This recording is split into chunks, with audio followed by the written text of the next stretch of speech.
John 11:51.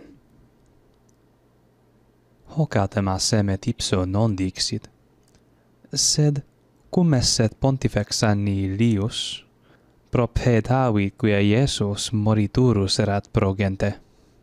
But he did not say this from himself. Rather, since he was high priest for that year, he prophesied or foretold, or anticipated in some way, we'll discuss that in a second, that Jesus was going to die for the people, or the nation.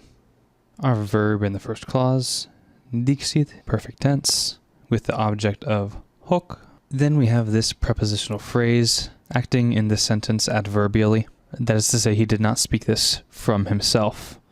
Rather, it came from somewhere else. Sed, cum esset pontifex annihilius. Sed is setting everything else that follows in contrast with this prior sentence, and then it immediately transitions into this cum clause. By any strict grammatical understanding of this cum clause or its underlying Greek, could understand it as either temporal or causal. However, any normative reading of this passage would clearly lead to a causative understanding.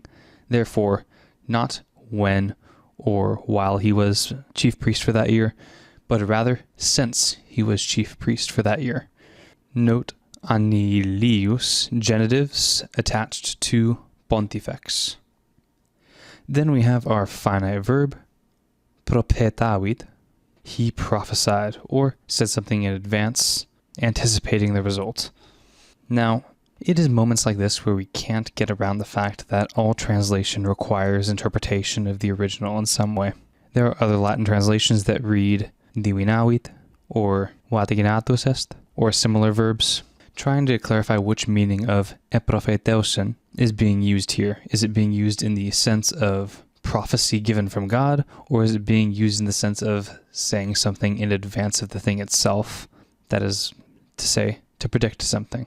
Now, our translator cleverly bypasses the question by just borrowing the word directly into Latin, though the word does undergo a little bit of a semantic narrowing in Latin to err toward prophecy given from God, but that's a little bit beside the point right now. Which sense should we understand the Greek in? You are welcome to come to your own conclusion, but I am of the opinion it is prophecy from God, specifically because we have the phrase asemet ipso, clarifying that it did not come from himself. That, paired with the fact that we have other examples in Scripture of unwilling vessels that God uses to deliver prophecy, I think this is a similar instance.